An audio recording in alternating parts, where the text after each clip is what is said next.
Internet पर पहली बार butterfly के नाम से सिटकॉम बनाया गया है। इस सिटकॉम की मुनफरिद बात यह है कि पाकिस्तान में पहली बार मखसूस तौर पर इंटरनेट के लिए वेब सीरीज बनाई जा रही है। इस शो की रिलीज 29 अप्रैल को यूट्यूब पर की जाएगी। हमारी मुलाकात बटरफ्लाई की कास्ट, क्रू और उनके राइटर से हुई। आइए जानते हैं वो क्या कहते हैं। वकार जो इस वेब सीरीज में किरदार अदा कर रहे हैं, जानते हैं वो क्या कहते हैं। दो ग्रुप्स का एक यूनिवर्सिटी लाइफ में जैसा होता है बर्गर्स और बन कबाब गैंग का, and it's a power pack combo of fun, romance, entertainment, action, thrill, सब मिलेगा इसमें। जो यूनिवर्सिटी लाइफ में जो होता है वो सब मिलेगा आपको। इवन के अगर एक लड़की लड़के की अगर लव स्टोरी है तो वहाँ पे एक लड़का लड़के की भी लव स्टोरी है, तो वो सब दिखेगा आपको वहाँ। असलम का कैरेक्टर वेब सीरीज में निहायत दिलचस्प है। अच्छा, सबसे पहले तो आप ये बताइए कि आप बर्गर हैं या बन कबाब? मैं तो बीच का हूँ। मैं जो हूँ वो इसमें बन कबाब का कैरेक्टर प्ले कर रहा हूँ और जिस कैरेक्टर का नाम सलीम है। सलीम। तो आप ये बताइए कि ये कॉन्सेप्ट जैसे हम लोग यूजुअली कहते हैं बड़ी नॉर्मली बर्गर बन कबाब का, लेकिन ये कभी इसमें जो है शो नहीं किया जाता। आप पहली बार ऐसे कि कहीं किसी मीडियम पे इसको शो कर रहे हैं, आपने कॉन्सेप्चुअल राइटिंग की है, तो आप क्या कहेंगे इस बारे में? बेसिकली इसमें एक जो चीज़ हमने ये बहुत इन हो गई है, ये चीज़ बर्गर बन कबाब हम यूजुअली सुनने में मिलते हैं हमें इस तरह के लफ्ज़, और उसकी थोड़ी सी डेफिनेशन ये बता दूं कि जो गलत उर्दू बोलता है वो बर्गर होता है और जो गलत इंग्लिश बोलता है वो बन कबाब होता है। उमेश ने प्रोडक्शन मैनेजमेंट सर अंजाम दी। वो क्या कहते हैं इस शो के बारे में, आइए जानते हैं।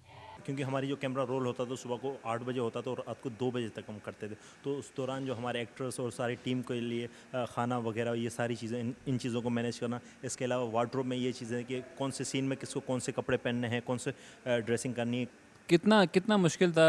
आप लोग नए हैं तो कभी फंड्स की भी ऑब्वियसली हर जगह कमी होती है और नए लोगों को शायद थोड़ी सी ज़्यादा मुश्किल होती है, तो कितना मुश्किल था आपके लिए और अकेले आदमी के लिए मैनेज करना है सब सारा काम?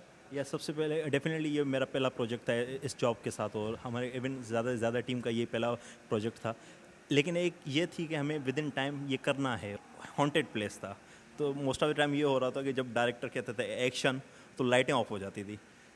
तो इस तरह के काफ़ी इंसिडेंट्स हुए थे जो कि मतलब मेमोरीज़ में हमारे चली जाते हैं। इसके अलावा बाकी लोकेशन बहुत बेहतरीन थी और जो कि हमारे सूटेबल थी, दैट्स वाई हम वहाँ पर शूटिंग कर रहे थे। ये हॉन्टेड जगह वो जो एक आपने स्कूल में शूटिंग की वहाँ पे थी? एग्जैक्टली वही हॉन्टेड प्लेस था, और जहाँ पर मतलब जैसे ही हम कहते थे एक तो इंसिडेंट लाइट पूरी लगा के हमने, जैसे ही डायरेक्टर कहते हैं एक्शन, जब तक हम एक्शन में आए उससे पहले वो एक्शन में आ जाते थे और लाइट सारी ऑफ हो जाती थी। तो हॉरर शो तो हम एक्सपेक्ट नहीं कर रहे हैं, इससे कॉमेडी शो ही रहेगा ना ये? नहीं, उसमें आपको हॉरर तो कुछ नहीं मिलेगा, उसमें आपको थ्रिल मिलेगा, रोमांस मिलेगा, और यूनिवर्सिटी लाइफ के जितने भी मज़े होते हैं आपको वहाँ पर सब मिलेगा। यूनुस खान न सिर्फ लीड एक्टर हैं बल्कि शो का आइडिया भी इन्हीं का है। नहीं, आप इसके राइटर भी हैं और आप एक्ट भी कर रहे हैं, तो पहले तो मैं आपसे पूछूंगा जो आपने राइटिंग की है, क्या सोच के लिखा है ये प्ले? बेसिकली ये एक वेब सीरीज़ है और पाकिस्तान की पहली वेब सीरीज़ है। ये मैंने 2014 में इसका लिखा था। इसको मैंने इनिशियली प्लान टीवी के लिए था, बट अनफॉर्चुनेटली ड्यू टू कुछ टीवी की डिमांड्स होती हैं जो हम वो पूरी नहीं कर पाते, तो मैं चाहता था कि मेरी टीम ही इसमें करें, मेरे एक्टर्स ही इसमें परफॉर्म करें। हमने 2013 में ये ग्रुप बनाया। इसके बाद हमने कमर्शियल प्लेस किए, स्लेवर, आज की ताज़ा खबर, इडियट्स इन लव, इम्पोस्टर। हमने इसके अलावा कराची, इस्लामाबाद, लाहौर, नवाबशाह यहाँ हम परफॉर्म कर चुके हैं थिएटर। ये इन वेब सीरीज़ के लिए, वेब के लिए हमारा पहला काम था कि यूथ ओरिएंटेड चीज़ है। ये वो चीज़ें हैं जो पाकिस्तानी अवाम कराची में हम रिलेट करती है। अगर फॉर एग्जांपल कि मैं अपने ढाबे बैठ के मैं अपने दोस्त से किस तरीके से बात करता हूँ और उसमें क्या क्या स्लैंग यूज़ करता हूँ, वो चीज़ है। It's all slang, it's not vulgarity. Pakistan भी आहिस्ता आहिस्ता डिजिटल रेवोल्यूशन का हिस्सा बन रहा है। उम्मीद करते हैं बटरफ्लाई और आइंदा आने वाली वेब सीरीज़ कामयाब हो। साथ ही social media executive Khurram Khan के साथ नवीद सिद्दीकी, समा, कराची।